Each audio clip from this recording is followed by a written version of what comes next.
Artificial intelligence क्या है? जब हम किसी कंप्यूटर को इस तरह तैयार करते हैं कि वे मनुष्य की बुद्धिमत्ता की तरह कार्य कर सके, उसे आर्टिफिशियल इंटेलिजेंसी कहते हैं। अर्थात जब हम किसी मशीन में इस तरह के प्रोग्राम सेट करते हैं कि वे एक मनुष्य की भांति कार्य कर सके, उसे आर्टिफिशियल इंटेलिजेंसी कहा जाता है। परिभाषा आर्टिफिशियल इंटेलिजेंस आई का क्या अर्थ है? आर्टिफिशियल इंटेलिजेंस एआई, जिसे मशीन इंटेलिजेंस के रूप में भी जाना जाता है, कंप्यूटर विज्ञान की एक शाखा है जिसका उद्देश्य पूर्व निर्धारित नियमों और खोज एल्गोरिदम का उपयोग करके अपने वातावरण का विश्लेषण करने की क्षमता के साथ सॉफ्टवेयर को बदलना है या मशीन लर्निंग मॉडल को पहचाना है और फिर इसे आधारित बनाना है।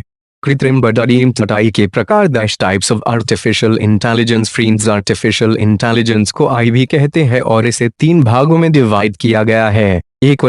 वीक आई, कमजोर कृत्रिम बुद्धिमत्ता फ्रीन्स। अगर हम बात करें वीक आई की तो इसको हम कहेंगे artificial narrow intelligence. Weak AI कुछ इस तरह के इंटेलिजेंस है जो केवल एक स्पेसिफिक डिवाइस में ही अच्छे से काम कर सकती है।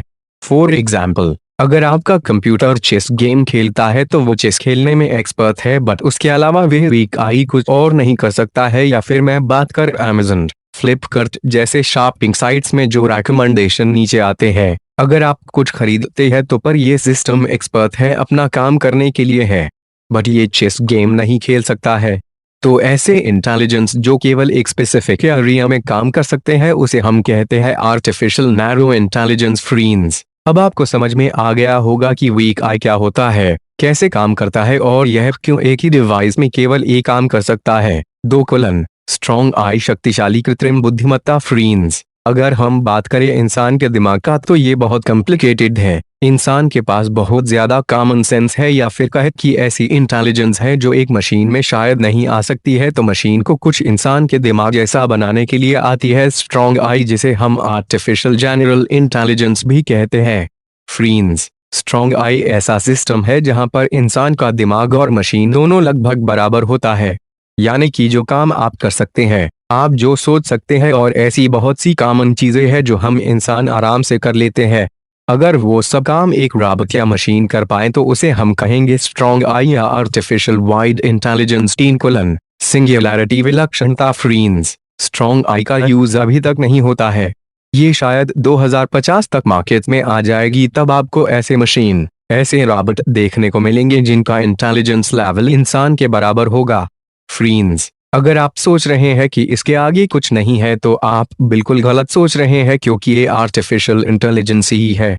अगर एक बार एक मशीन ने कुछ लर्न कर लिया तो उसे और इम्प्रूव करता रहेगा।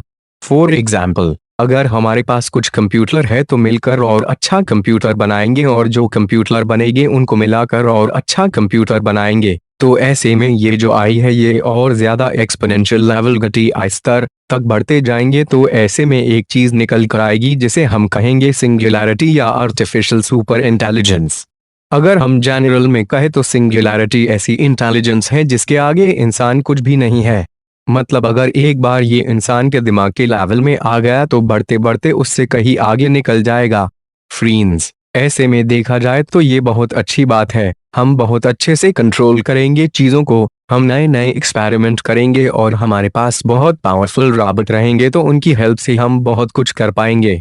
बट दोस्तों, अगर मशीन सुपर इंटेलिजेंस हो गया तो क्या रॉबोट हमारी बात मानेंगे? इस बात का लेकर दुनिया के बहुत से computer scientist, even Bill Gates, Elon Musk ने ये दाव रखे हुए है कि अगर मशीन और इंसान के दिमाग में सिंगुलैरिटी हो गई तो दुनिया खतरे में आ जाएगी।